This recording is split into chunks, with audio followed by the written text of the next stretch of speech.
A'udzu billahi minasyaitonir rajim. Bismillahirrahmanirrahim. Assalamualaikum warahmatullahi wabarakatuh. Yang ucapkan salam dapat pahala. Yang jawab salam dapat pahala juga. Ustaz tengok belum semua dapat pahala. Diulang lagi supaya pahalanya 2 kali, Pak. Assalamualaikum warahmatullahi wabarakatuh.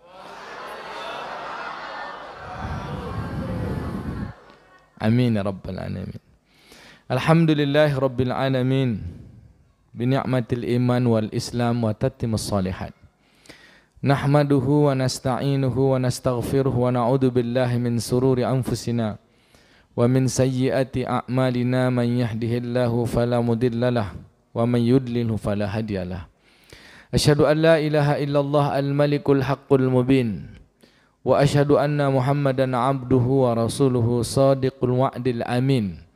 Allahumma salli wa sallim ala nabiyyina wa habibina Muhammadin wa ala alihi wa sahbihi ajma'in wa man tabi'ahum bi ihsanin ila yaumiddin. Allahumma barik lana fiha warzuqna janaha wa habib ahliha wa habib solihi ahliha ilaina birahmatika ya arhamar rahimin. Amin ya rabbal alamin. Yang saya muliakan para alim ulama, para alimah dan para alim dan alimah, para asatiz, ustadz dan ustazah, para guru-guru kami, orang tua-tua kami, pemuka masyarakat, cerdik pandai, Pak RW, guru saya, Bapak Insinyur Haji Arifin Mansur MS, sudah lama tak bertua. Semoga senantiasa salam keadaan sehat dan dilindungi Allah. Yang saya hormati Bapak Komandan Baterai B, Pak ya. Baterai B dah berubah, dulu baterai Q ya Pak. Dulu baterai R ya, sekarang baterai B. Dulu casnya sedikit, sekarang casnya banyak Pak. Yang saya hormati ayah bunda, bapak ibu, abang kakak, semua yang berhadir, besar tak dihimbau gelar, kecil tak disebut nama. Semoga kita senantiasa dalam rahmat dan kasih sayang Allah. Amin. Malam ini kalau tidak salah kita sudah berada tanggal 2 Sya'ban. Masuk tanggal 3 Sya'ban. Tahun 1442 Hijriah. Tapi kita memperingati Isra Mi'raj ini bukan karena Sya'ban dan bukan karena Rajabnya. Rajab telah berlalu, Sya'ban pun sudah masuk. Bukan karena itu, tapi karena kita ingin berbagi, memperingati dan kembali mengkaji tentang hikmah-hikmah Isra Mi'raj dalam kehidupan kita. Semoga kita dapat mengambil pelajaran di dalamnya. Untuk bercerita tentang Isra Mi'raj, malam ini saya bahas 3 pokok bahasan aja. Yang pertama, apa yang melatar belakangi Isra Mi'raj? Kita kisahkan sedikit, banyak lupa kita kadang-kadang. Kalau tak diingatkan, tak ada acara peringatan Isra Mi'raj, tak mengaji Isra Mi'raj, mungkin di antara kita banyak yang lupa dengan sejarah Isra Mi'raj. Apalagi kalau orang bilang Isra Mi'raj itu bid'ah, nanti tak ada orang yang peringati, lalu hilanglah Isra Mi'raj, hilang cerita tentang kemuliaan sirah perjalanan Nabi sampai kita menerima kewajiban solat. Yang kedua, akan saya sampaikan apa hakikat Isra Mi'raj itu untuk kita sekarang. Yang ketiga, apa yang kita bisa bawa pulang ke rumah dari mengaji Isra Mi'raj malam ini. Kita mulai yang pertama. 30 menit, 30 menit, 30 menit. 1 jam setengah. Boleh Pak? Atau sampai jam 12. Jam 12 kurang 2 jam. Bapak Ibu yang dimuliakan Allah Subhanahu wa taala. Yang melatar belakangi perjalanan Isra Mi'raj itu ada 3. Tetapi di dalam kitab, di dalam penjelasan para ulama, umumnya disebut hanya 2. Tapi syekh kami, guru kami menjelaskan ada 3 yang melatar belakangi sebab terjadinya peristiwa Isra Mi'raj yang menurut akal manusia dahulu tidak bisa diterima, tapi menurut akal manusia hari ini diterima secara rasional. Bisa dibuktikan secara ilmiah. Kalau dulu nggak bisa Pak. Perjalanan Isra Mi'raj itu kalau yang bisa menerima itu nggak bisa dengan akal, hanya bisa diterima dengan iman. Bahasa yang menerima itu iman. Orang yang pertama meyakini perjalanan peristiwa Isra Mi'raj itu benar setelah baginda Nabi SAW pulang ke bumi ini adalah Abu Bakar As-Siddiq. Makanya Abu Bakar dapat gelar As-Siddiq, orang yang membenarkan. Wah, ini dia. Jatuh selesai. Berarti taruh sini, Pak. Itu tanda semangat tuh, Pak. Nah. Habis ini ada makan, Pak? Ada? Berarti nggak boleh lama-lama. Kasihan ibu yang rebana di luar tuh ngantuk loh, Pak ya. Sabar ya, Bu. Bapak Ibu yang dimuliakan Allah Subhanahu wa taala, latar belakang pertama karena adanya peristiwa pemboikotan pada tahun ke-7 kenabian. Tahun ke-7 kenabian Rasulullah dan para sahabat orang-orang beriman di Makkah diisolasi, diboikot, diembargo. Bahasa sekarangnya isolasi. Jauh sebelum ada Covid sudah ada isolasi, Pak. Lockdown. Nah, ya. Berapa lama isolasinya? Bukan 14 hari. Siapa yang tahu? Rasulullah dan para sahabat diisolasi di sebuah lembah. Nama lembahnya Sif Abu Thalib. Tidak jauh dari bawah Jabal Abu Qubais Makkah. Tak sampai pengikut Nabi itu 100 orang. Orang-orang beriman ketika itu bersama Rasulullah diembargo, diisolasi oleh penduduk Makkah. Dibuat peraturan. Kalau sekarang perda lah, Pak. Dikeluarkan perdanya, peraturannya bahwa Muhammad dan para pengikutnya tidak boleh melakukan 4 aktivitas. 1, tidak boleh bersilaturahim. Tidak boleh melakukan aktivitas sosial. Yang kedua, tidak boleh melakukan aktivitas jual beli. Ada duit pun tak bisa belanja. Yang ketiga, tidak boleh melakukan urusan pernikahan, menikahkan dan menikah tak boleh. Yang keempat, tidak boleh melakukan aktivitas dakwah, garis miring politik. Nah, aktivitas politik tak boleh, Pak. Diswaka, di embargo, diisolasi di sebuah lembah bernama Sif Abu Thalib selama 2 tahun. Lalu apa yang bisa dimakan selama 2 tahun itu? Adakah orang yang mengantar? Tak boleh ada silaturahim. Adakah orang yang berjualan? Tak boleh ada jual beli. Adakah orang yang membantu? Tak boleh ada orang yang datang ke sana. Kira-kira bagaimana mereka memenuhi keperluan mereka?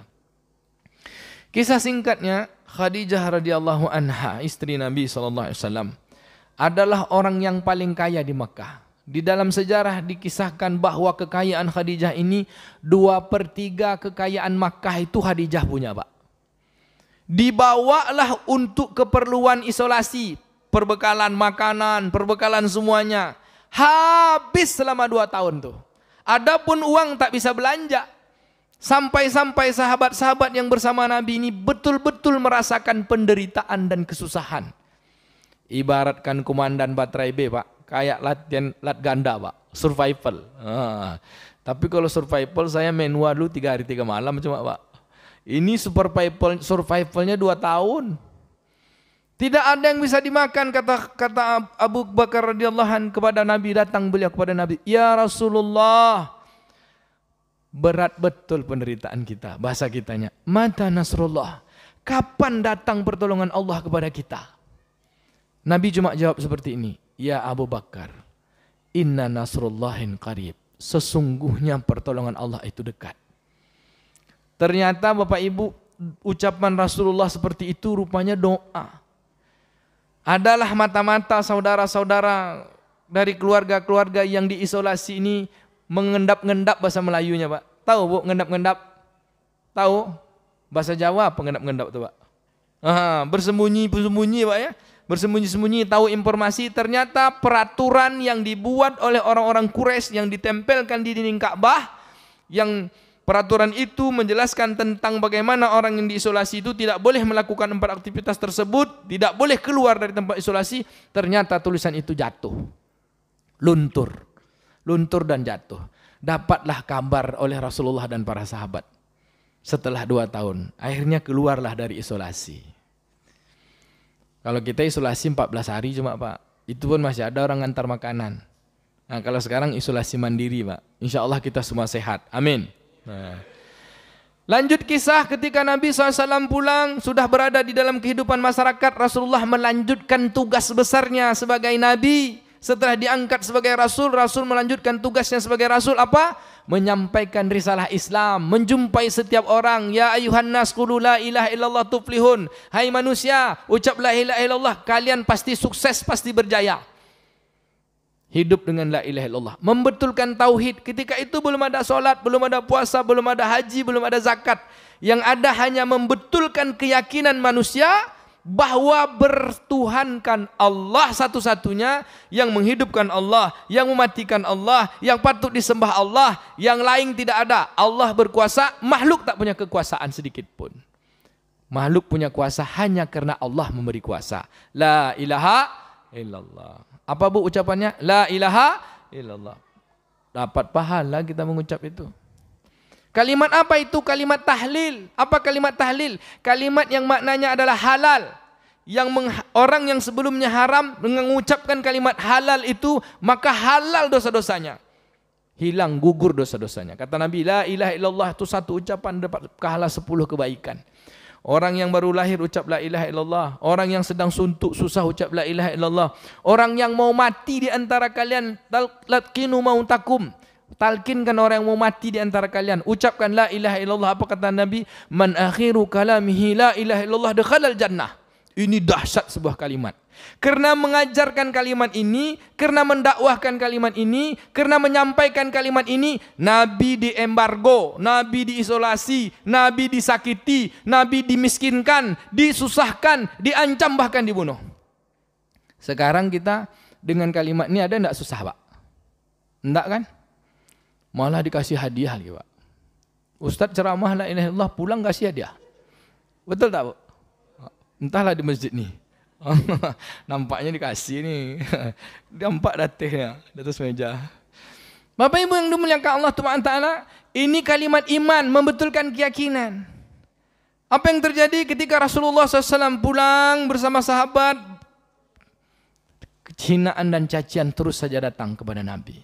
Lemparan, ludahan, cacian, makian, tapi masih tersembunyi-tersembunyi. Takut ketahuan oleh dua orang, Khadijah dan Abu Thalib.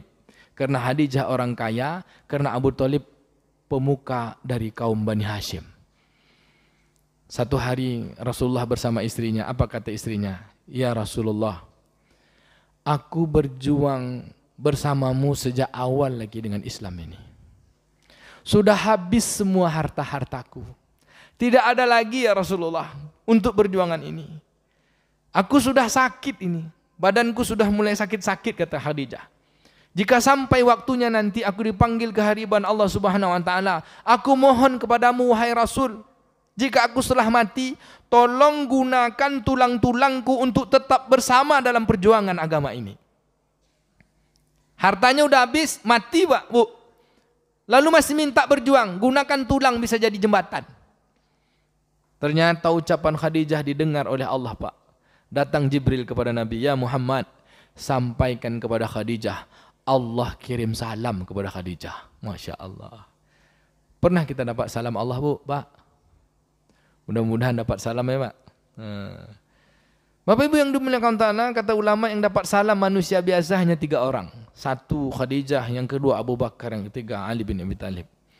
Kalau Bapak Ibu mau tahu tentang kisah salamnya, kita lanjutkan pada kajian-kajian yang lain. Nah, hari ini kajian Isra Mi'raj. Singkat cerita, meninggallah Khadijah. Sedih Nabi. Meninggal Khadijah yang selama ini tempat berkeluh kesah, tempat berlindung, tempat bercerita, tempat curhat, kekasih buah hati, tak ada lagi. Lalu mulai Nabi keluar, orang-orang Mekah sudah mulai hilang segannya. Sudah mulai lempar, Pak. Oh Muhammad, yang dulu Nabi dipanggil Al-Amin, hari itu Nabi dipanggil Majnun. Nabi dipanggil hai yang dipercaya, kemudian Nabi dipanggil gilo. Coba kalau kita selama ini di sini Pak dipanggil orang, bapak tu baik, bapak tu dipercaya, ibu tu baik, ibu tu dipercaya. Satu hari gara-gara ibu mengajak orang kebaikan, dibilang, woi soalim, gilo, apa yang terasa sama kita? Rasanya tidak mau keluar rumah kita, Pak. Kenapa? Rasanya berat beban. Rasulullah bukan saja hanya dihina, dicaci, dimaki, Nabi pun dilempari. Tapi masih ada segan orang-orang Mekah, pamannya masih ada Pak Abu Thalib. Paman yang dicintainya, walaupun pamannya ini belum Islam, tapi sangat melindungi dia. Pemuka masyarakat Bani Hashim, kaum Bani Hashim. Tak lama setelah itu pamannya sakit pula. Meninggallah paman ini. Datang Nabi ketika sakit berat, kata Nabi, ya ammi, hai pamanku, qul la ilaha illallah tuflihun. Ucapkan olehmu la ilaha illallah, kamu pasti berjaya. Cukuplah bagiku nanti di hadapan Allah bersaksi bahwa kau beriman. Apa kata pamannya? Diam aja. Datang Abu Lahab, datang saudara-saudara yang lain. Abu Talib, jangan ucapkan lagi. Nenek moyang kita tak seperti itu. Akhirnya meninggallah Abu Talib dalam keadaan kafir.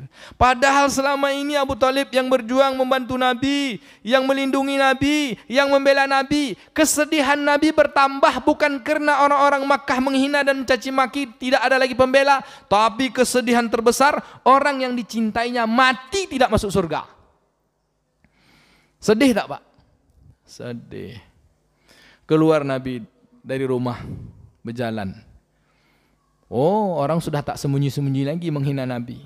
Siapa komandan penghinanya Pak? Pamannya juga, namanya Abu Lahab. Siapa lagi sekretaris penghinanya? Tantenya, makciknya, istri dari Abu Lahab. Wa imra'atuhu hammalatal hatab, dan istrinya juga ikut bersama. Satu hari Nabi sedang sujud di depan Ka'bah. Sujud dengan solat yang diajarkan menjadi syariat Nabi-Nabi sebelum Nabi. Belum solat 5 waktu lagi. Bagian dari zikir.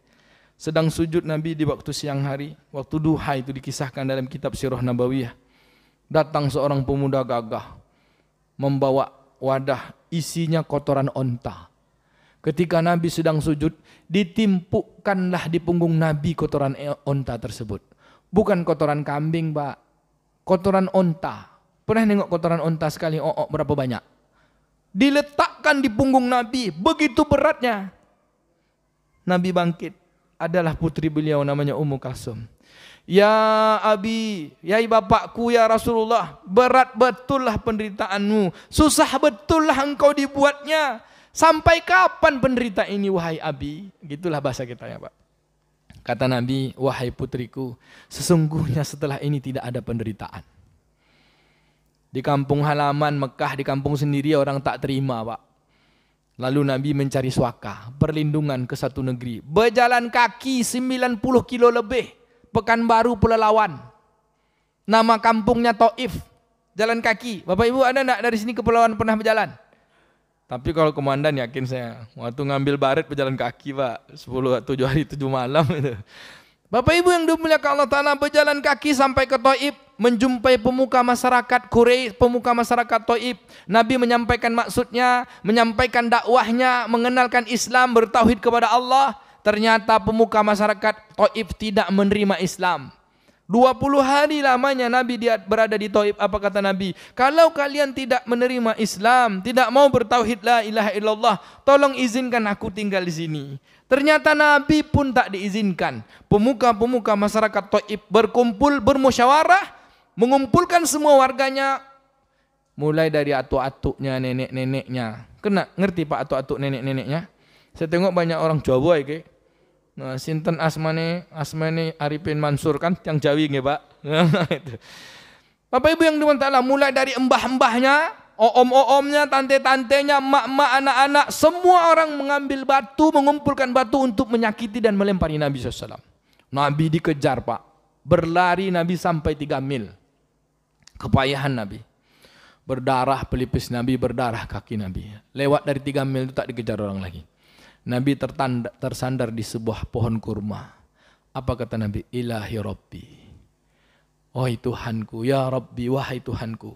Aku tak peduli apa kata manusia. Yang aku harap hanya engkau jangan meninggalkan aku, kata Nabi.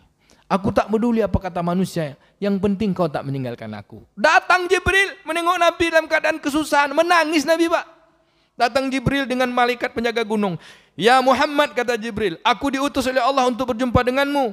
Ditemani 2 malaikat, 1 malaikat penjaga gunung. Jika engkau izinkan, Allah perintahkan kepadaku untuk menginstruksikan kepada malaikat penjaga gunung ini. Apa itu kata Nabi? Jika kau izinkan, akan diangkat 2 bukit yang ada di Taif ini. Bukit Sahain namanya. Diangkat bukit ini kemudian akan ditimpakan kepada penduduk Taif, akan dihancur, dibolak-balik, diluluh lantakkan. Apa kata Nabi? La Allahumma yahdi biqaumin wa lahum la ya'lamun. Nabi berdoa gitu, Pak. Ya Allah, beri hidayah pada kaumku, sesungguh dia karena mereka tak tahu. Kalau kita macam mana tuh, Pak? Bu, kalau kita gitu disakiti orang, dihina, dimaki, dah diancam bunuh, datang pertolongan, apa kata kita bilang? Habis ajalah, hancurkan, tak ada tersisa sedikit pun. Tapi kita bukan Nabi, nak. Makanya Allah Ta'ala pilih dia sebagai Nabi. Maka Nabi ketika itu dalam kepayahan, kesusahan, datang seorang yang penjaga kebun nih, Pak. Dia namanya Adas, berasal dari Nuwaina, dari sebuah kampung Nabi Yunus alaihissalam. Agamanya Kristen Nasrani, tapi Nasraninya bertuhankan Yesus, bukan bertuhankan Yesus, tapi bernabikan Yesus alaihissalam. Dia katakan, wahai Tuhan, minumlah. Wahai Tuhan, makanlah kurma ini. Ketika Nabi makan dan minum, Nabi baca, Bismillahirrabbi Musa wa Isa. Kaget penjaga kebun nih. Kata bilang, engkau menyebut nama Tuhanku yang diajarkan oleh Isa alaihissalam. Wahai Tuhan, itu adalah Tuhanku, adalah Tuhan yang disampaikan oleh Isa alaihissalam, oleh Musa alaihissalam. Engkau ni siapa? Kata Adas. Kata Nabi, aku adalah yang diutus setelah Isa. Nampak Adas ni orang alim juga di agamanya. Lalu dia bersahadat menerima Nabi sebagai utusan Allah Subhanahu wa taala. Bergembiralah, kata Adas. Sebanyak ini orang tak menerimamu, aku masih menerima Islam. Walau orang Taif tidak menerima, orang Mekah tidak menerima Islam, tidak beriman dengan Islam, ada orang Nuwaina dari kampung Nabi Yunus alaihissalam yang menerima Islam. Bergembiralah wahai Tuhan, wahai Nabi, wahai Muhammad. Nabi pun meninggalkan kota Taif. Bukan kota, Pak, ketika itu kampung lah ya. Berjalan balik ke Mekah, mengendap-endap. Saya ngertinya bahasa Melayu mengendap-endap. Bersembunyi. Bersembunyi sampailah tengah malam, nginap di rumah Ummu Hani, emak angkat Nabi. Di antara tengah malam Nabi SAW keluar, lalu pergi di 2/3 malam, pergi ke depan Ka'bah ditemani oleh 2 orang sahabat. Nabi bermunajat di depan Ka'bah. Lalu kata Nabi, sahabat yang berdua ini tertidur. Aku didatangi oleh 3 malaikat. Jibril, Israel, Mikail. Malaikat Jibril penyampai wahyu, malaikat Mikail pengatur rezeki, perintah Allah. Kemudian malaikat Israel penjemput nyawa. Bila Israel datang memanggil, jasad terbujur di pembaringan. Ingat lagunya, Bu? Sekujur tubuh kan kedinginan, seluruh tubuh kan menggigil gitu. Terbalik. Itu lagu rebana yang di luar tu yang paham. Nanti pas kami makan ibu lagu itu, Bu, ya. Request tu. Bapak Ibu yang dimuliakan Allah Subhanahu wa taala, malaikat Israel, malaikat Mikail, malaikat Jibril untuk apa? Kata Nabi, aku diangkat oleh 3 malaikat. Di bapah aku dibawa di antara makam Ibrahim dan Hijr Ismail. Apa itu tempatnya? Sumur Zamzam. Lalu dadaku dibelah. Lalu dibersihkan dengan air Zamzam. Darah-darah kotor dibuang. Setelah bersih lalu disatukan lagi. Kemudian aku disadarkan, kata Nabi. Aku diletakkan di atas sebuah kendaraan. Tidak lebih besar dari sebesar keledai. Tidak pula kecil seperti anak keledai. Aku bersama Jibril melaksanakan perjalanan. Menempuh perjalanan minal masjidil haram ilal masjidil aqsa. Itulah ayat yang dibaca oleh ustadz kita tadi yang suaranya merdu. Kata Pak RW, masih bujangan. Betul tuh, Pak? Mantap, masih bujangan. Bapak Ibu yang dimuliakan Allah Ta'ala, perjalanan dilanjutkan. Kita baca ayatnya. A'udzubillahi minasyaitonirrajim. Subhanalladzi asra bi 'abdihi lailan minal masjidil haram ilal masjidil aqsa alladzi barakna haulahu linuriyahu min ayatina innahu huwas samiul basir. Kalau berkisah ni ngantuk.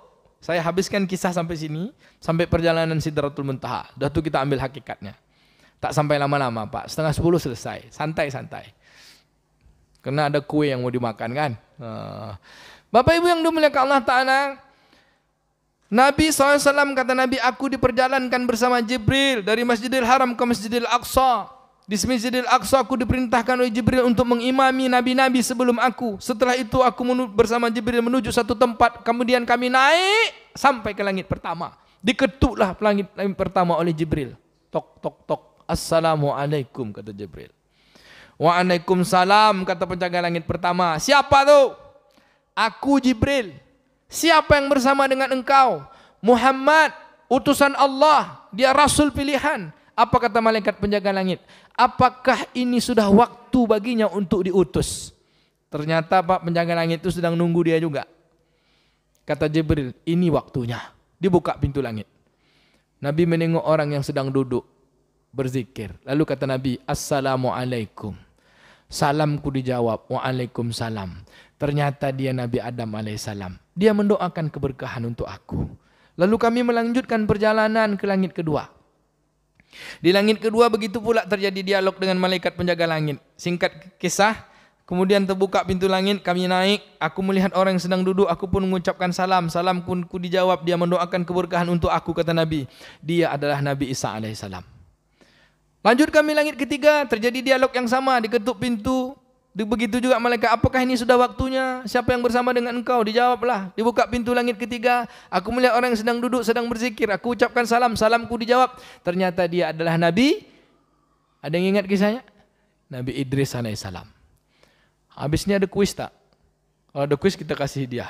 Soalnya nanti, sebutkan nama-nama Nabi yang ditemui Nabi di setiap langit, tingkat langit pertama, kedua hingga ketujuh.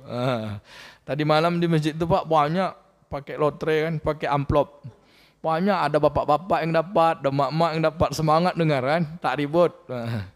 Ini tak ribut kena ngantuk atau apa nih?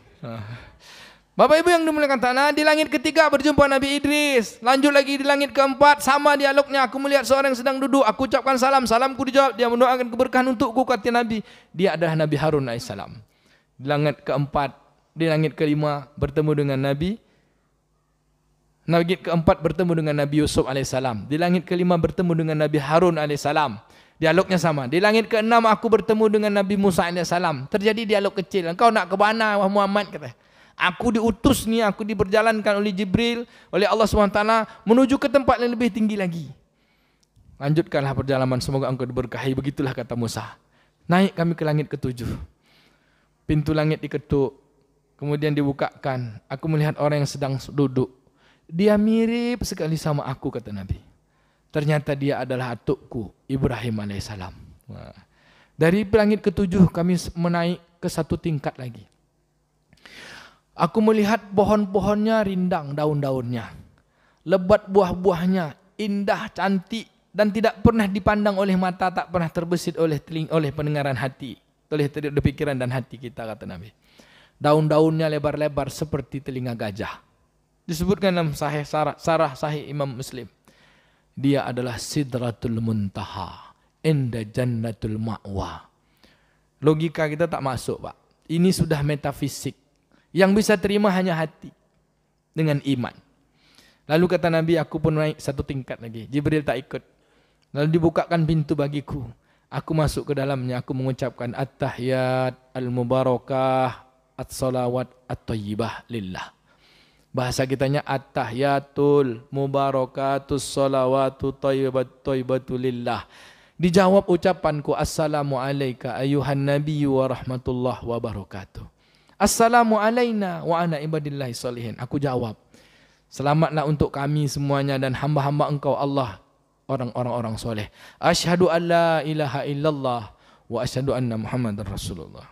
Singkat cerita, di dalam surah An-Najm dijelaskan, aku mendekat sedekat-dekatnya, mendekat begitu dekat seperti jarak antara ujung busur panah. Lalu diwahyukanlah kepadaku apa yang diwahyukan. Apa itu Bapak Ibu? Solat. Nabi SAW telah menerima wahyu solat dengan dialog yang seperti tadi. At-tahiyatul mubarakatus salawatu taibatulillah. Assalamu alayka ayuhan nabiyyu wa rahmatullah wa barakatuh. Assalamu alayna wa ala ibadillahi solihin. Itu dialog antara Nabi dengan Allah Subhanahu wa taala di satu tempat, Sidratul Muntaha inda Jannatil Ma'wa. Sidratul Muntaha itu tempat dekat sekali dengan surga Ma'wa.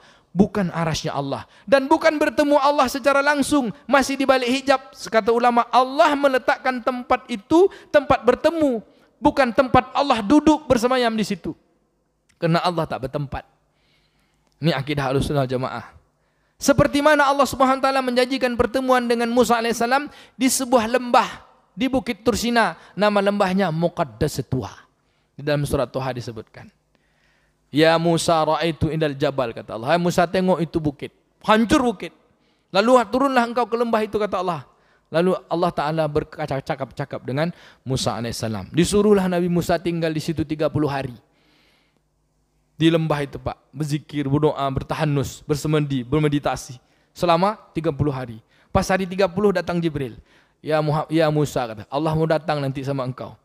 Kata Musa, karena sudah lama 30 hari 30 hari berpuasa, dalam kisah disebutkan Nabi Musa gosok gigi bersiwak Pak, untuk menghilangkan bau mulutnya. Datang Jibril, Allah tak jadi. Kata Jibril, lengkapkan 10 malam lagi, arba'ina lailah, gara-gara gosok gigi. Nah ini, karena bau mulut orang puasa itu ternyata harum di sisi Allah. Jadi jangan sampai nak pede. Kisah kita putar lagi ceritanya. Itu cerita Nabi Musa di dalam surat Toha. Bapak Ibu yang dimuliakan Allah Ta'ala, Nabi SAW pulang, singgah ke langit ke-6, bertemu Nabi Musa. Wahai Muhammad, apa yang kau dapat dari Allah? Aku menerima wahyu, perintah solat untuk diriku dan umatku 50 kali sehari semalam. Apa kata Nabi Musa? Wah itu berat ya Muhammad. Umatku panjang-panjang umurnya, 300 tahun, lebih daripada itu. Untuk sekali sujud aja 30 tahun. 50 rakaat itu berat. Minta balik sama Allah, tolonglah kurangi. Sampai berulang-ulang, dalam kisah kan, berulang-berulang sampai 5 kali solat tu. Apa kata Nabi Musa? Minta lagi kurangi, 5 itu pun berat. Kata Nabi, tak sanggup aku minta lagi 5 itu dah sama dengan 50. Setiap satunya diwakilkan untuk 10 kebaikan. Ternyata betul 5 itu berat Pak ya. Mall penuh, masjid sepi. Aduh. Kecuali masjid Al-Musinin, ramai alhamdulillah. Bapak Ibu yang dimuliakan Allah Ta'ala, sampai di sini kisah Rasulullah SAW kembali ke Makkah. Lalu Nabi mengabarkan kepada sahabat-sahabatnya bahwa dia baru pulang dari Masjidil Aqsa, pulang dari Sidratul Muntaha. Orang Makkah bilang Muhammad pembohong, hanya Abu Bakar saja yang percaya. Itulah disebut dengan As-Siddiq. Bapak Ibu yang dimuliakan Allah Ta'ala, apa hakikat solat itu untuk baginda Nabi? Latar belakang ada 3 tadi.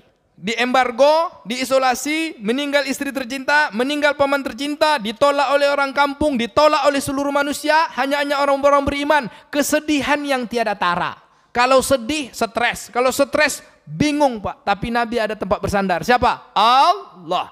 Lalu Allah beri gembira. Maka kata ulama, solat itu, perintah Isra Mi'raj itu adalah perjalanan yang menggembirakan Nabi SAW. Dalam bahasa kitanya, perlipur lara. Kalau Bapak Ibu banyak masalah kan, pergi liburan. Ya kan? Pas liburan lupa masalah. Sampai rumah, masalah lagi. Betul tak? Begitu pula kata ulama, Rasulullah SAW pas perjalanan Isra itu, Allah mulai dengan apa? Maha suci Allah dengan kalimat tasbih. Subhana, maknanya apa? Allah yang mensucikan, yang memperjalankan hambanya yang suci. Dari mana? Dari masjid ke masjid. Kata ulama, hakikatnya untuk kita, kalau kita mau bersih, mesti hidup kita ini dari masjid ke masjid. Setuju tak Bapak Ibu?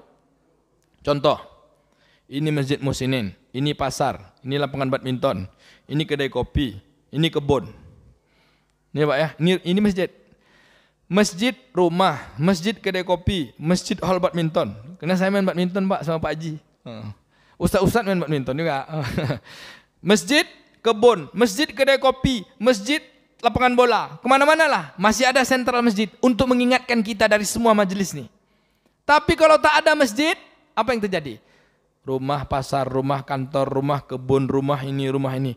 Kapan kita bisa balik kepada perjalanan yang sujud kepada Allah? Mana kita tahu halal dan haram? Mana kita tahu baik dan buruk? Masjidlah tempat sujud. Hakikatnya kita menyerahkan diri kepada Allah Subhanahu wa taala. Maka kata ulama, dengan itu Allah bertasbih dengan dirinya, memperjalankan kita dari semua tempat, tapi jangan pernah tinggal masjid. Siapa yang berjalan dari satu tempat ke tempat lain karena sujud kepada Allah, sejatinya Allah memperjalankan kita dengan namanya yang maha suci. insya Allah kita disucikan. Apa yang Allah beri hadiah kepada kita yang dari masjid ke masjid? Ke pasar tuh masjid juga Pak, kalau kita tahu halal haram. Ke kantor tuh masjid juga kalau kita tahu baik dan buruk. Kemana-mana bumi ini adalah tempat sujud kepada Allah. Tapi dasarnya ada tempat mi'raj. Dalam perjalanan Isra itu ada tempat mi'rajnya. Yaitu, nih di sini mi'rajnya. Kita balik ke kaji. Kata Allah Ta'ala, Barakna haulahu linuriyahu. Orang-orang yang diperjalankan dari masjid ke masjid. Rasulullah diperjalankan minal masjidil haram ilal masjidil aqsa. Semua yang dilewatinya diberkahi. Malamnya diberkahi. Siangnya diberkahi. Siapa-siapa yang dijumpai diberkahi. Batu-batu yang dilewatinya diberkahi. Semuanya diberkahi. Kan Allah katakan, Barakna haulahu linuriyahu min ayatina, diberkahilah sekelilingnya, itulah ayat-ayat tanda kebesaran kami. Maka Bapak Ibu kalau rajin ke masjid, kemana saja dengan dalam rangka taat, sujud kepada Allah, halal haram tahu, maka ibu diberkahi, suami diberkahi, istri diberkahi, apalagi anak diberkahi, harta diberkahi, waktu-waktu kita diberkahi, tua kita diberkahi. Waktu muda jadi dosen, jadi WR3, udah pensiun jadi Pak RW. Kan berkah tuh Pak, kan jumpa dengan anak muridnya malam ini, berkah juga. Bisa menceramah gurunya sendiri. Enggak, bukan menceramah Pak. Ini maksudnya inilah berkat didikan Pak Guru kan gitu. Bapak Ibu yang dimuliakan Allah Ta'ala, semua diberkahi. Tapi keberkahan itu kalau kita hanya balik ke bumi lagi, kadang-kadang seperti kita berjalan tadi, berjalan tamasa, balik ke rumah ingat lagi masalah. Lalu bagaimana agar masalah itu lepas? Pulangkan masalah itu kepada yang memberi masalah. Siapa dia? Allah. La ilaha illallah. Maka kata ulama bahwa sesungguhnya perjalanan Isra Mi'raj itu Nabi SAW menerima perintah wahyu, menerima perintah solat itu. Solat itu bukan sekedar perintah, tapi solat itu adalah hadiah. Nah ini hakikat untuk kita. Solat bukan sekedar perintah, tetapi solat adalah hadiah. Perintahnya seperti apa, hadiahnya seperti apa. Kita jelaskan. Solat adalah perintah, surat Toha ayat ke-14. Ada yang hafal? 3 hakikat solat bagi kehidupan kita. A'udzubillahi minasyaitonirrajim. Bismillahirrahmanirrahim. Innani anallah la ilaha illa ana fa'budni aqimis salata li zikri, kata Allah. Ini agak semangat saya nyampaikannya. Apa kata Allah Bapak Ibu? Bahasa kitanya. Sesungguhnya aku ini adalah Allah. Tidak ada Tuhan selain aku, kata Allah. Sembah aku. Tegakkan solat untuk mengingatku. Paham tak tafsirnya nih? Paham Pak? Pak Bu, kalau Allah tak menjadikan makhluk, kalau Allah tak bersifat sebagai khalik, nah ini bahasa Arab, bahasa Melayunya. Kalau Allah tu tidak menciptakan ciptaan, dia hanya berdiri sendiri aja. Misalnya Allah hanya dia aja, tak ada yang diciptakannya. Maka Allah itu tak Tuhan Pak. Dia mendeklarasikan dia jadi Tuhan itu karena dia menciptakan. Paham? Maka Khalik namanya, pencipta. Yang diciptakan namanya makhluk. Ketika ada makhluk dibilangnya, aku ni pencipta, aku ni Tuhan, sembah aku, kata Allah. Bagaimana cara menyembahnya? Aqimis sholah. Maka perintah, ulama menyebut solat adalah perintah kewajiban ketika Allah menciptakan kita sebagai manusia, sebagai makhluk. Apa dalilnya? Surah Az-Zariyat ayat 56. A'udzubillahi minasyaitonirrajim wa ma khalaqtul jinna wal insa illa liya'budun. Tidaklah diciptakan jin dan manusia kecuali hanya untuk beribadah kepada Allah. Tidaklah Allah menciptakan semua makhluk kecuali untuk beribadah kepada Allah. Ibadah yang Allah perintahkan pertama dari seluruh yang paling utama adalah solat. Karena kita menjadi manusia. Kata guru kami, SK yang kita terima jadi manusia, tugasnya solat. Nih contoh, tamsilannya. Saya diangkat jadi dosen tahun 2008. Dapat SK dari Kementerian Pendidikan Nasional. Judulnya gini Pak, bunyinya.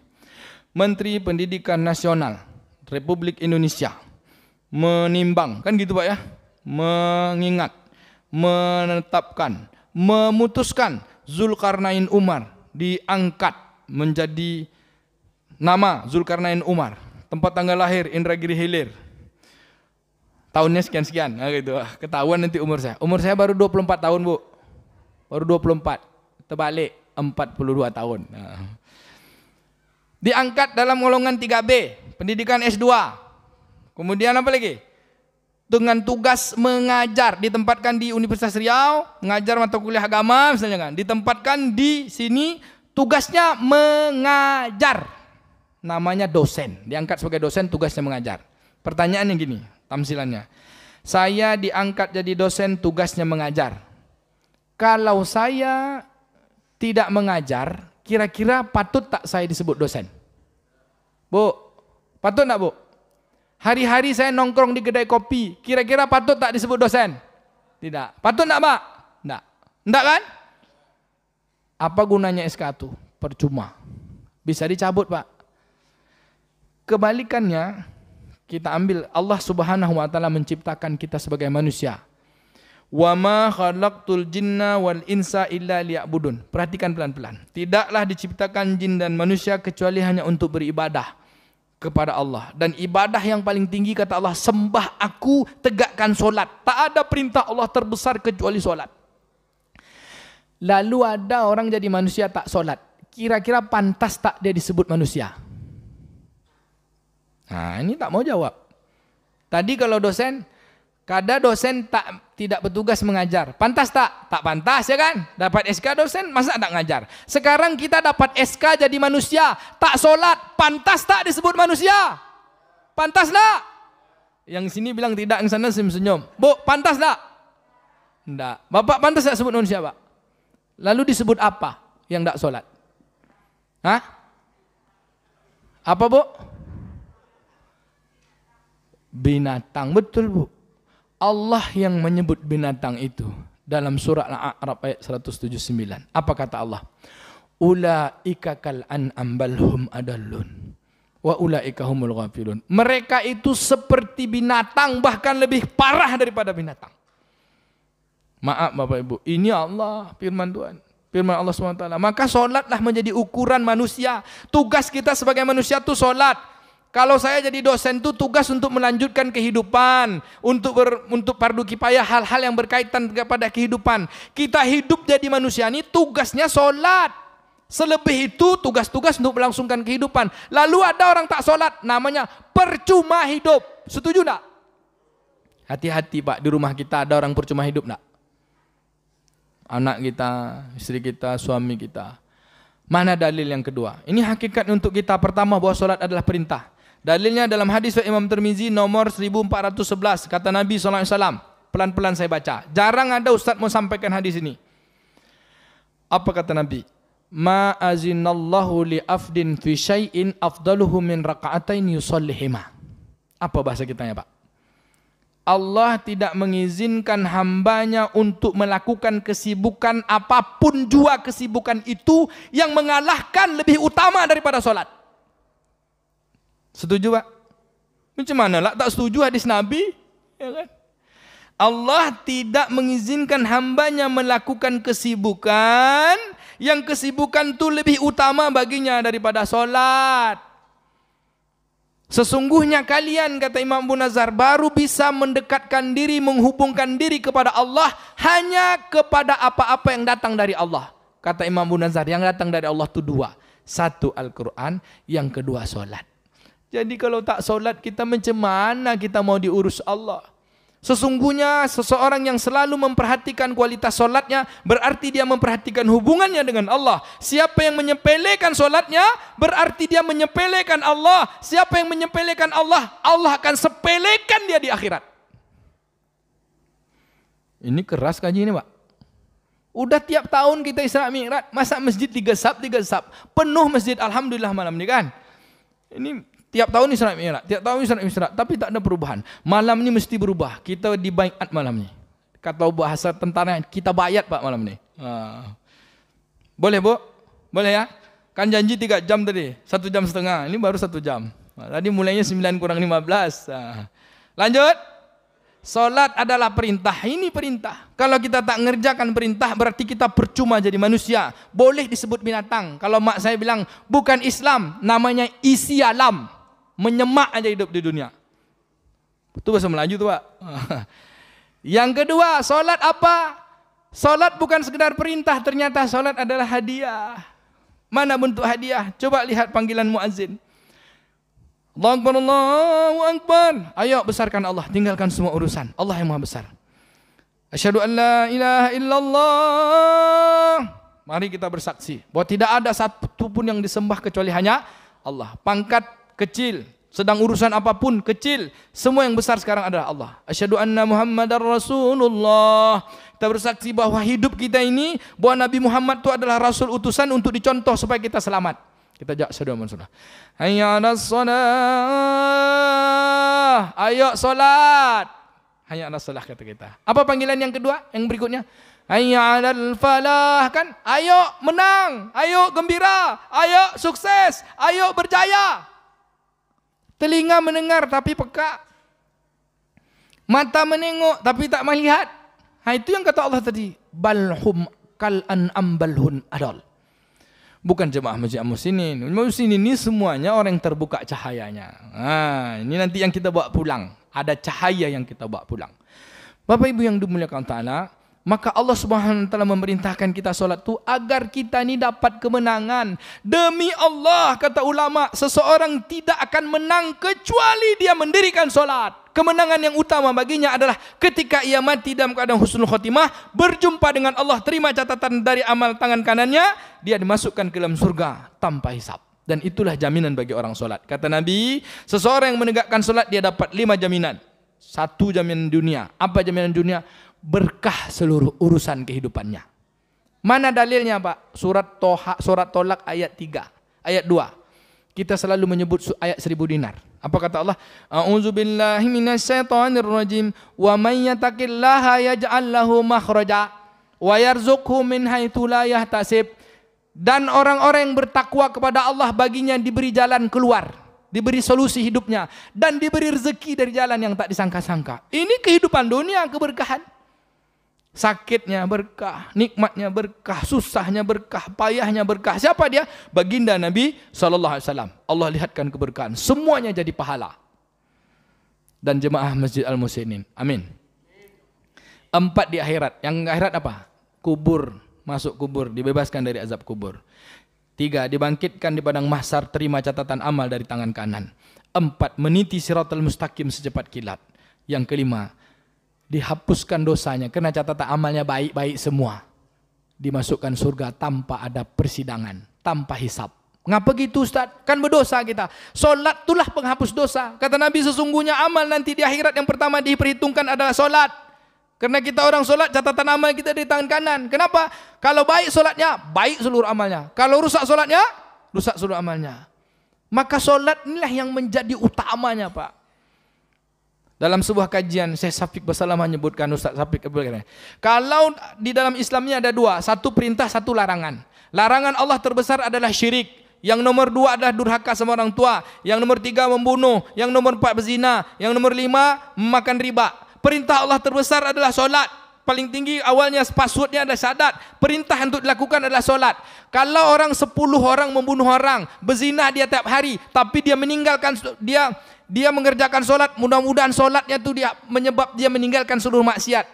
Tapi ada orang baik-baik aja, baik-baik menurut pandangan manusia, tapi tak solat. Sungguh dosa dia tak solat itu lebih besar daripada membunuh 10 orang. Kenapa? Karena dia tak mengerjakan perintah Allah terbesar. Gini tamsilannya, Pak. Setuju Bapak Ibu? Oh, kita kan bukan perintah lagi babnya hadiah. Solat itu hadiah. Mana bentuk hadiahnya? Kata Nabi tadi, kata dengan panggilan azan, hayya 'alal falah. Ayo menang, ayo sukses, ayo berjaya. Kebahagiaan bagi orang yang solat. Mana dalilnya, Pak? Surat Al-Baqarah ayat 45. Kan ngajir sebagai dalil kan, Tat? A'udzubillahi minasyaitonirrajim. Wasta'inu bis-sabri was-salah. Wa innaha lakabiratun illa 'alal khasiin. Mintalah pertolongan dengan sabar dan solat. Sungguh itu berat, kecuali bagi orang yang khusyuk. Ternyata solat yang menang itu kalau khusyuk, Pak. Sebab datangnya pertolongan Allah. Apa-apa aja ditolong. Ingat tak Bapak Ibu kisah kita tahun 80-an? Saya dilahirkan tahun 70-an, dibesarkan tahun 80. Tahun 80 belum ada WA, belum ada HP, belum ada Telegram. Apa-apa belum ada hebat-hebat orang Pak. Kalau ada masalah solat itu. Ingat tak? Apa kata orang tua? Awak ni ada kehilangan sesuatu. Solat hajat. Kan gitu dulu. Solat hajat 2 rakaat. Kalau di kampung kalau disebut solat hajat takut orang. Nanti buncit perut, nanti buncit perut. Kan gitu tuh. Saya menyaksikan abang dari ayah saya itu kami panggil Pak Tuo. Dia alumni Canduang, Pak. Canduang tahu Pak Canduang? Sumatera Barat. Sekolah agama di Canduang. Dari kata kawan kalau tamat Canduang tuh LC juga Pak. Lulusan Canduang. Gitu. Beliau lama ngaji, guru agama di kampung. Satu hari dia anaknya merantau ke Malaysia. Tahun 84-85 Pak. Tak pulang-pulang bertahun-tahun. Telegram tak ada, telepon tak bisa. Lalu solat hajat ya Pak. Solat hajat doa, ya Allah, aku rindu anak saya, pulangkanlah ya Allah. Seminggu udah tuh pulang anaknya. Udah 5 tahun merantau. Saya tanya, kakak balik ngapa? Macam ditarik-tarik baju kakak tuh, tiap hari nangis, disuruh pulang. Tiap hari menangis untuk pulang. Padahal kakak selama ini tak ada. Saya bilang, kena solat hajat kan sama Pak Tuo. Iya agak ya. Solat hajat tuh kabel Pak. Yang kedua contoh. Ini contoh yang saya nampak langsung. Kisah ini ada dalam sekitaran kehidupan kita. Dulu di kampung kan orang punya rumah, di bawah rumah kan pakai rumah apa namanya? Rumah panggung ya. Di bawah rumah tuh kan ada kandang ayam, Bu. Ingat enggak, Bu? Bukan baru gitu juga kan. Ayam tuh kalau udah subuh kan bunyi kokok. Ada 2 tuh ayam berkokok tuh kalau tak diambil maling, kalau nak dia nak berkokok menjelang subuh. Ingat tuh Pak Komandan tahu tuh kan. Adalah rumah tuan-tuan guru yang rajin solat, ahli solat. Kalau ayam sudah mulai berkokok, dibiarkannya aja tuh. Ternyata kandang ayam tuh sedang dibongkar sama maling. Tapi kalau rumah tuan guru, orang-orang alim, orang-orang ahli solat, dia biar aja, dia solat aja, solat malam. Nanti jam 8 pagi, jam 7, jam 8 pagi dia buka kandang ayam. Yang maling ayam tadi bersama ayam dalam kandangnya Pak. Asli itu Pak. Baru pulang dari kandang ayam tuh kalau dimandikan sama tuan guru. Engkau ngapa dalam ni kata dia. Awak tadi salah Ustaz. Salah guru. Dimandikan. Lain kali jangan gini ya. Akhirnya ngaji dia. Ingat betul loh. Ngaji sifat 20. Katakan gitu. Bapak Ibu yang dulu katalah. Solat tuh memang sebab pertolongan. Apa-apa dulu. Mau masuk apa? Masuk tentara. Tahajud. Ya kan Pak? Mau masuk apa? Mau berangkat S2, S3. Tahajud. Mau apa? Mau hajat ini. Tahajud. Kan itu dulu. Sekarang tahajud juga ya, Bu ya. Apa-apa masalah minta dengan solat. Sakit minta dengan solat. Senang minta dengan solat. Apa-apa dengan solat. Perintah Allah Subhanahu wa taala terbesar dan Allah memberi hadiah jalan terbaik berhubungan dengannya adalah solat. Bisa Bapak Ibu? Ini gara-gara pesta tinggal solat Pak. Gara-gara beralik bersanding pengantin jam 11. Kata Mak Andam pakaikan pengantin jam 10, pakai bedak. Pas jam 12.30 kata pengantin, Mak Andam mau sholat. Tak usah kata Mak Andam, nanti hilang bedak. Ini 250.000 nih, ini 50.000, sunting nih. Nanti ajalah waktu jam 5 bisa dijamak dan dikodok kata Mak Andam. Mak Andam jadi ahli fatwa pula Pak. Pengantin tak sholat, mak bapak pengantin tak sholat. Saya buktikan tuh. Saya bilang, Bapak Ibu udah sholat? Belum. Kenapa? Tamu banyak Ustaz. Lah sholat pesta itu bersanding itu mubah. Itu kan kita yang bikin. Sholat itu hukumnya wajib. Bertemu yang wajib dengan yang mubah. Tinggal yang wajib mubah jadi haram. Diundang pula Ustaz Zulkarnain jam 1 untuk mendoakan pengantin. Pengantin belum sholat, doa Ustaz. Allahumma ja'al alif bainahuma fulanah wa fulan binti fulan kama alafta bainahuma Adam wa Hawa. Bahasa Indonesianya, ya Allah berkahilah pengantin ni, pasangan ni seperti mana engkau memberkahi pasangan Adam dan Hawa sampai pasangan Musa Safura, Khadijah Muhammad dan Khadijatul Kubra. Kata jemaah semua, amin. Pengantin yang sedang duduk, amin. Kata malaikat, pret. Kata malaikat. Ngapa malaikat bilang pret Pak? Ndak solat minta keberkahan, mau sakinah wadah rahmah. Ndak mungkin Pak, solat ini alatnya. Tapi ada satu kabupaten Pak, kabupaten daerah-daerah pesisir lah. Saya balik pergi Timilahan, pergi orang pesta. Rupanya pesta Timilahan itu jam 8 mulai Pak. Jam 8 tuh pengantin sudah siap-siap. Jam 9 duduk pelaminan. Jam 10 datang tamu. Jam 12 ramai. Jam 1 hilang. Saya bilang, jam 1 tak ada orang. Tak ada, udah selesai pesta. Ngapa gitu? Untuk jaga solat. Wah, kalau pengantin tak solat juga, itu bukan salah mak andam lagi tuh. Ada kabupaten yang memperhatikan solat. Memang di sana tuh orang pesta makan siang. Kalau kita di sini kan, jam solat tuh betul orang ramai. Tapi sekarang Bapak Ibu saya bilang, saya kebetulan di BP4 Provinsi Riau. Badan Pembinaan Pelestarian Perkawinan Provinsi Riau. Sekarang orang mau nikah mesti dapat kursus pengantin. Orang mau cerai pun mesti dapat bimbingan dulu dari bidang BP4. Saya kabitnya, kabit konseling. Saya bilang kita mesti buka IO. IO Wedding Organizer, WO-nya khusus untuk pernikahan. IO syariah. IO syar'i, tidak pakaian pengantin yang tidak mengganggu solat. Rupanya udah ditangkap sama rumah pengantin Sakinah, Pak. Ada rumah pengantin Sakinah Pekanbaru. Tidak mengganggu jadwal solat. Silakan Bapak Ibu datang kami. Mulai lamaran sampai pesta akad nikah, kami jaga kesyariahannya. Padahal ini bisnis nih Pak. Bisnis syar'i. Buka bisa gitu nih Pak Zuhar. Banyak ini yang bisa menjadi peluang kebaikan. Lanjut cerita. Solat adalah hadiah. Mau Bapak Ibu ini menjadikan hadiah? Ya mintalah sama Allah. Pasti Allah kasih hadiah. Yang ketiga, solat ini adalah sebab datangnya ridho Allah menyempurnakan kebaikan kita. Apa dalilnya? Surat Al-Ankabut ayat 45. A'udzubillahi minasyaitonirrajim. Inna salata tanha anil fahsya'i wal munkar. Sesungguhnya solat itu mencegah perbuatan keji dan mungkar. Di mana kita minta solat tidak meninggalkan itu semua? Di dalam ayat, satu ayat kalau kita tak baca ayat itu tak sah solat kita Pak. Apa ayatnya? Al-Fatihah. Apa permintaannya? Ihdinas siratal mustaqim.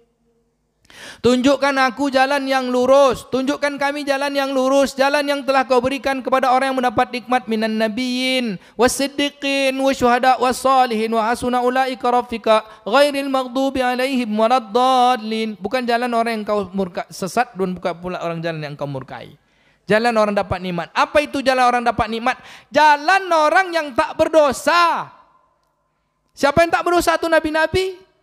Apa nikmatnya? Dimasukkan ke dalam surga. Mereka dapat rahmat Allah. Maka solat ini yang paling tinggi puncaknya adalah ketika kita mampu meninggalkan maksiat. Bapak Ibu, solat kita sudah meninggalkan maksiat belum? Sudah tinggal belum keji dan mungkar? Sudah belum? Jawablah. Sudah belum? Jawab aja lah insya Allah gitu. Insya Allah kan? Saya ambil contoh. Bu, Pak, bohong itu lurus atau bengkok? Bohong. Lurus atau bengkok? Bengkok. Kita sholat kan? Masih bohong? Masih. Mau nggak sholat kita memberhentikan kita jadi bohong? Berhenti bohong. Mau? Mau kita janji malam nih? Kan kita minta, ihdinas siratal mustaqim. Ya Allah tunjukkan kami jalan yang lurus.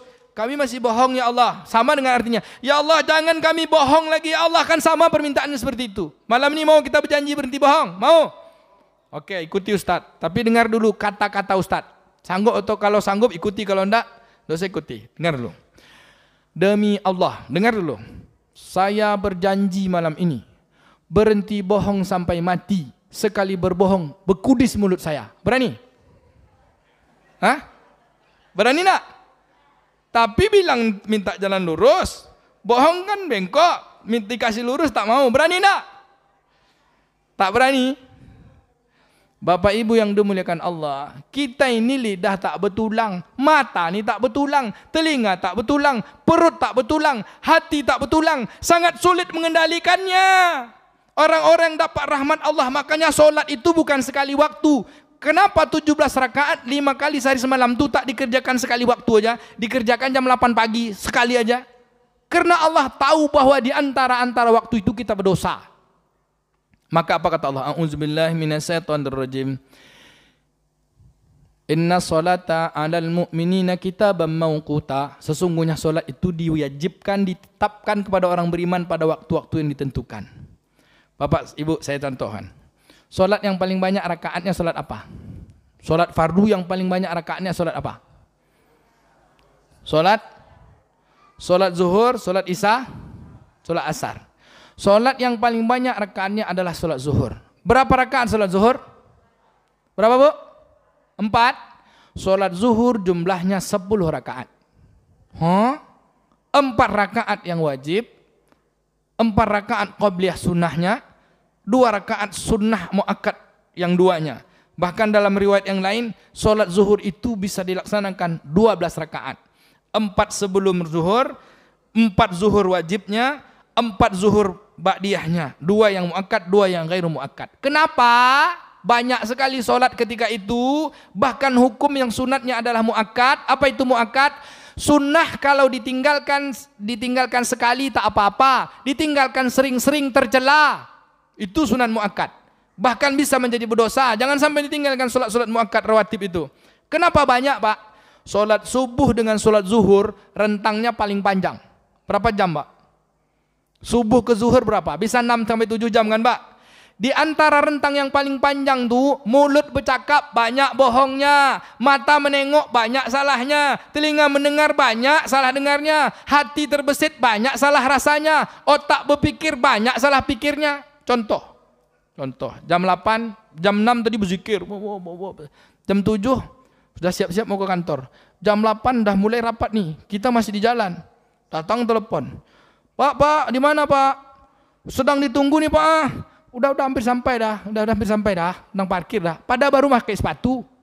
Ada nak yang kayak gitu? Bukan jemaah muslimin Pak, yang dalam cerita itulah. Ibu-ibu gitu juga, bu kita udah mau acaranya, cepatlah bu. Iya sebentar ya awak sampai kok. Padahal baru pakai jilbab, kena ingin menyenangkan hati orang. Datang pula cucunya, nek minta duit nek, nggak ada duit nenek. Padahal dalam dompetnya ada duit. Bohong nggak tuh? Berdosa tak tuh? Dosa, walaupun tidak besar tapi berdosa. Allah tahu, makanya dosa-dosa kecil tu diampunkan Allah di waktu zuhur. Mengingat Allah, kena kita lupa. Apalagi orang jual cabai di pasar. Bara cabai ko jo sekilo, cabai ko 40.000 sekilo.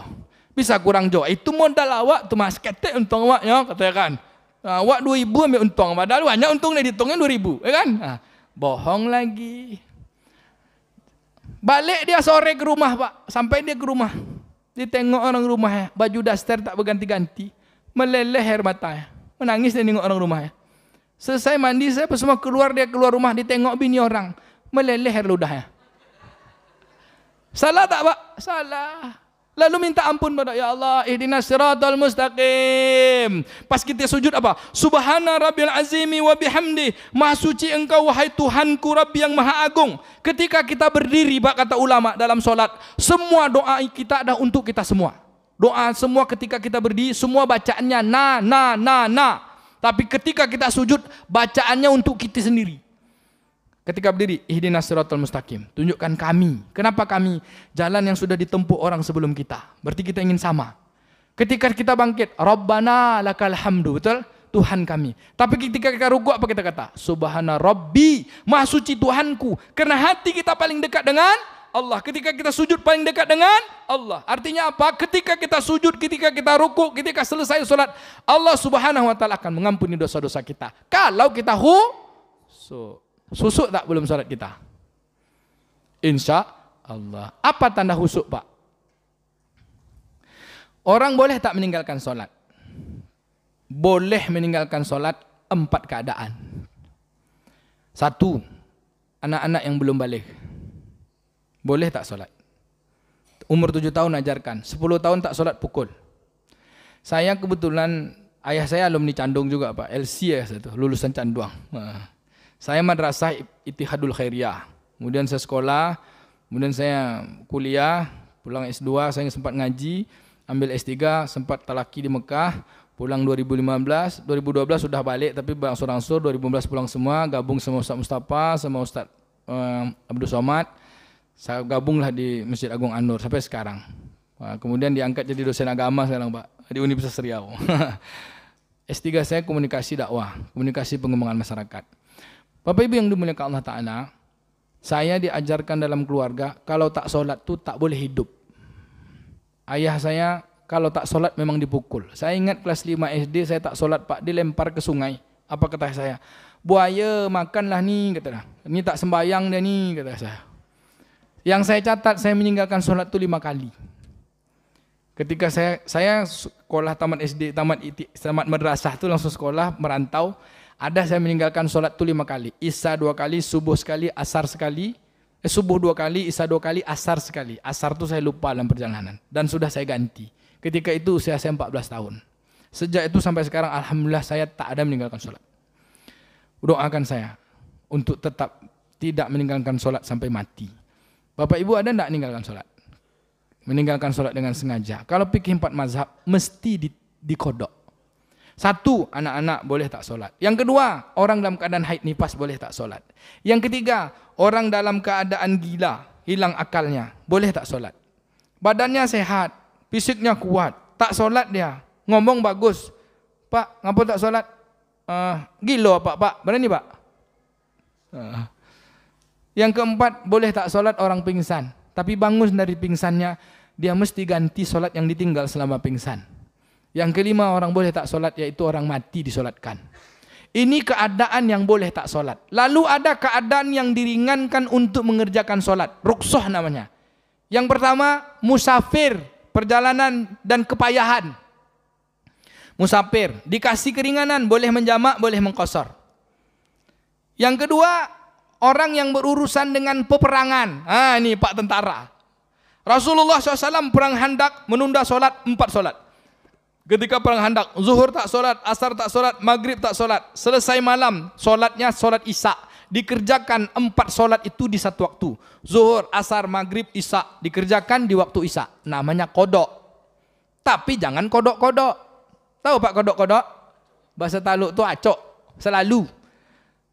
Ini perang tidak, apa tidak? Sholatnya kodok terus. Yang urusan dengan kematian satu lagi. Dokter misalnya. Jam 12.30 sholat masuk azan. Datang pasien. Pasien ini koma Pak. Pas depan dokter. Dok, ini pasien dah koma. Masuk ruang ICU. Kata dokter, tunggu dulu ya saya sholat. Mati orang Pak. Dokter mesti selesaikan dulu. Ternyata operasi. Sedang operasi, dengar azan. Operasi terus. Zuhur masih operasi. Asar masih operasi. Maghrib masih operasi. Selesainya pas isya. Selesai itu kodok semua yang tinggal. Bukan jamak, tapi kodok. Nah ini ada urusan-urusan yang boleh. Ini beralik, tinggal sholat Pak. Beralik. Ulang lagi cerita beralik kan. Main bola, tinggal sholat. Beralik, tinggal sholat. Kan tak patut itu Bapak Ibu yang dulu kata. Apalagi rapat di kantor, duduk kedai kopi. Lebih dahsyat lagi gara-gara WA, tinggal sholat. Sebagai penutup, bagian terpenting sholat kita ini perintah, hadiah, dan sebab ridho Allah ketika kita mampu meninggalkan maksiat. Maka maksiat ini mampu ditinggalkan, Allah berikan keutamaan kepada orang yang khusyuk. Ditolong Allah dengan semua masalahnya dengan orang khusyuk. Orang mampu meninggalkan maksiat yaitu dengan khusyuk. Lalu khusyuk itu apa Bapak Ibu? Khusyuk. Satu hari orang tanya, Ustaz, khusyuk itu apakah kita tidak ingin apa-apa? Kita lupa dengan segala sesuatu? Tidak. Khusyuk itu sadar. Bahasa Indonesianya dalam konteks ilmu psikologi, khusyuk itu konsentrasi penuh. Kita hanya itu saja fokus. Yang lain lupa, tapi kita fokus. Contoh, Bapak Ibu kalau nengok Facebook Pak, update status. Misalnya Bapak nih, datang isi panggil, Pak, enggak gini. Pak, kata istrinya. Ngasih juga Facebook. Artinya apa? Menikmati. Maka sholat itu yang khusyuk itu menikmati. Pertanyaannya, kita sudah menikmati belum sholat? Ini baru kita sholat Allahu Akbar. Anak-anak main di belakang. Anak-anak ini ribut. Waslah, selesai sholatnya waslah. Selesai Assalamualaikum. Besok tak usah ke masjid lagi ya. Ganggu sholat orang semua katanya.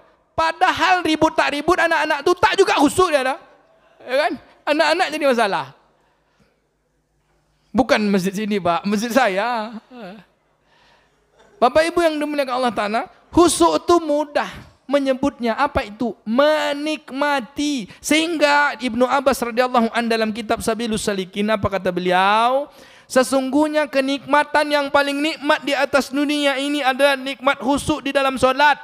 Ulama mensyarahkan, khusyuk solat itu Pak, walau satu rakaat akan mengalahkan nikmatnya makan ketika lapar, akan mengalahkan nikmatnya minum ketika haus, akan mengalahkan nikmatnya malam pengantin baru, akan mengalahkan nikmatnya pangkat jabatan, harta yang kita miliki, emas perak yang kita miliki. Dapat satu rakaat khusyuk saja akan mengalahkan kenikmatan yang lain.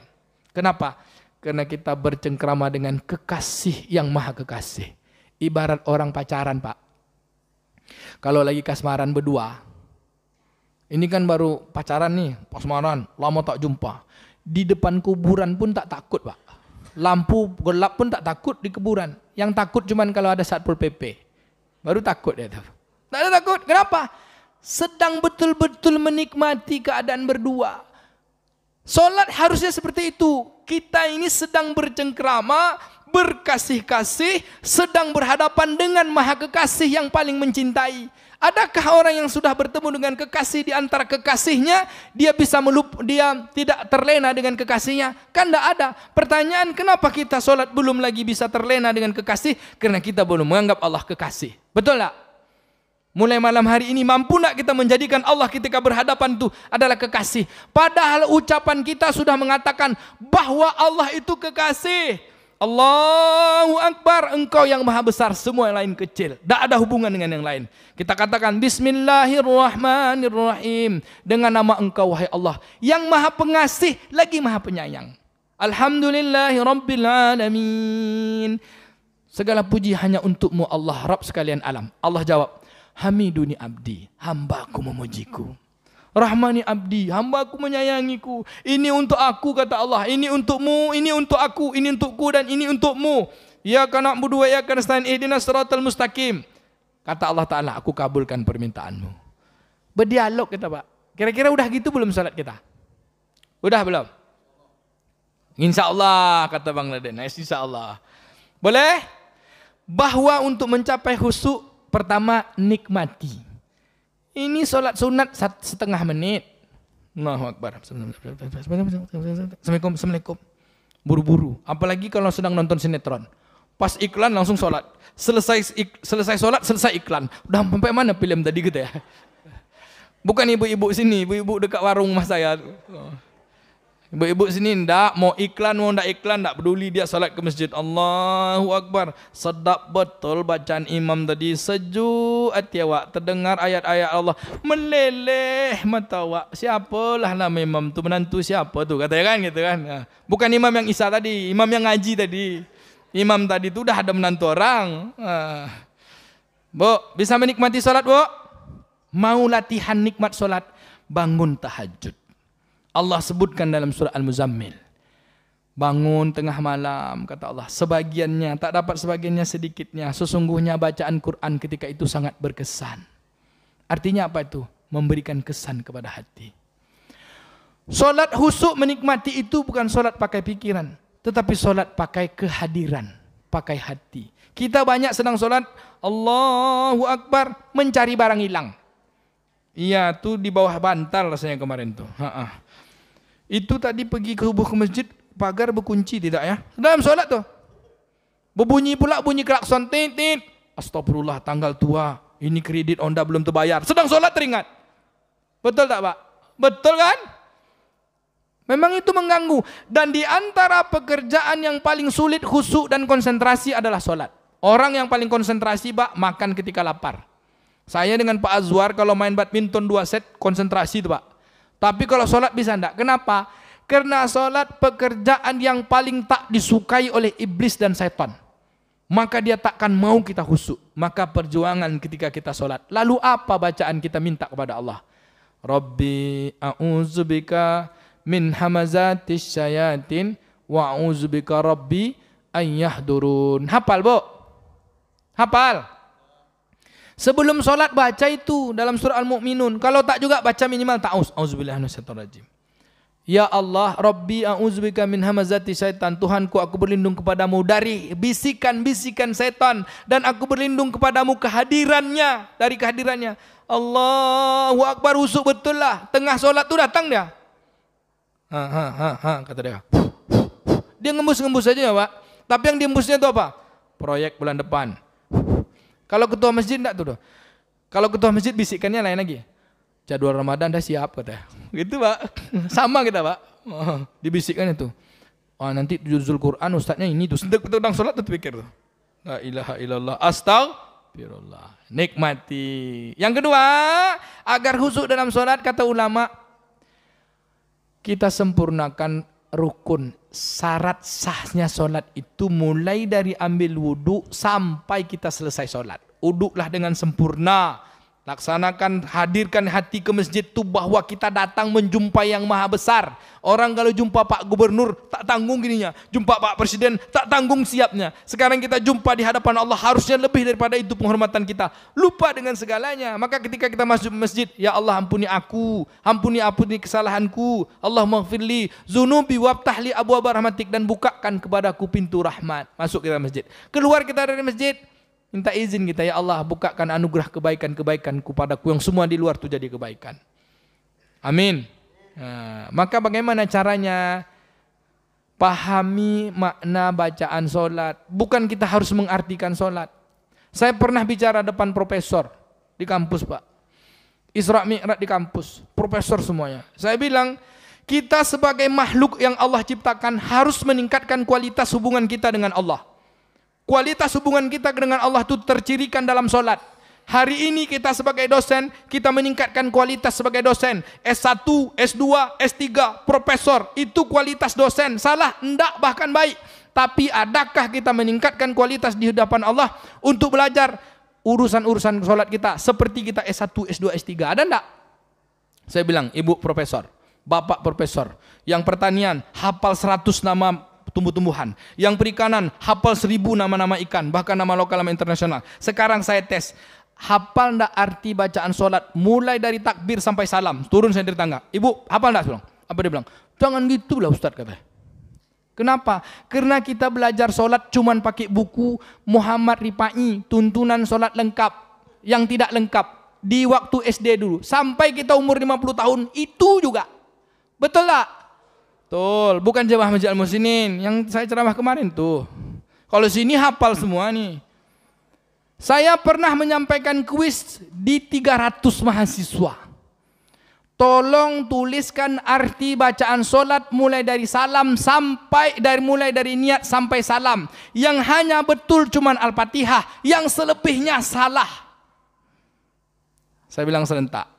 Apa makna Rabbana lakal hamdu mil'us samawati wa mil'ul ardi wa mil'u ma syi'ta min syai'in ba'du. Kita hafal semua kan?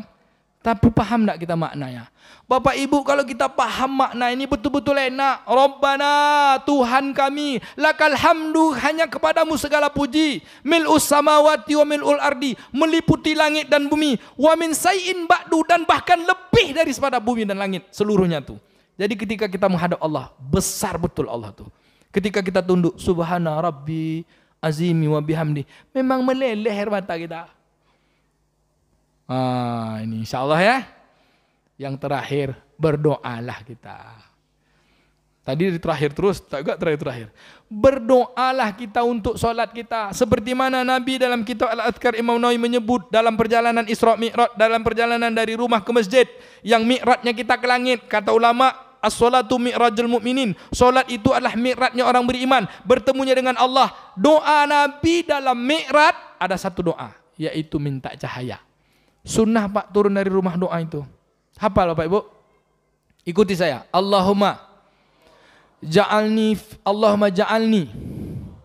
fi qalbi nur, wa fi sam'i nur, wa fi basari nur, wa an yamini nur, wa an simali nur, wa min fawqi nur, wa min tahti nur, wa min khalfi nur, wa min amami nur.